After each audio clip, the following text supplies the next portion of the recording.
好来，乡亲啊，继续来看欧盟的主席冯德莱恩到保加利亚去视察到兵工厂，准备未来要来支援到乌克兰。想袂到伊所坐无人机的全球定位系统遭受到干扰，信号全部消失。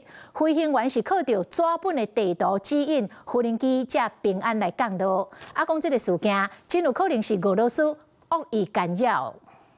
欧盟的主席邦德莱恩的专机来到保加利亚中部。保加利亚总理手抱一束玫瑰花来接机，讲是希望玫瑰花会当甲受惊。原来是邦德莱恩的专机 GPS 全球定位系统受到干扰，飞行机险啊都无法度平安降落。不过邦德莱恩唔惊俄罗斯混合战的威胁，搁坐直升机继续视察保加利亚兵工厂，准备未来要出手甲乌克兰斗相共。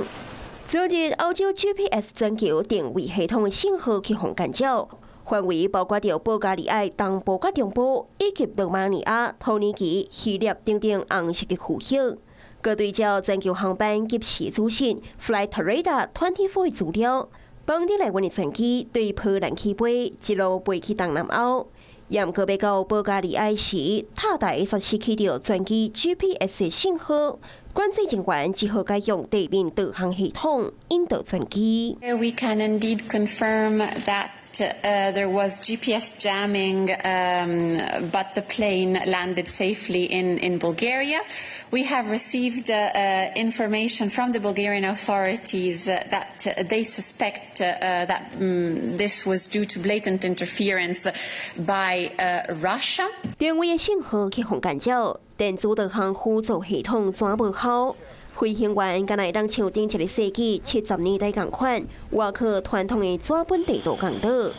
关系到元首级欧盟主席邦德莱恩的安全，这类干扰互看作是敌意的行为，是讲俄罗斯唔承认。欧盟已经讲，未来将会增加卫星数量，较袂个互俄罗斯干扰。Hello， 我是陈雅玲。想要抢先掌握最及时的新闻资讯吗？赶快订阅、按赞、开启小铃铛，锁定华视新闻 YouTube 频道。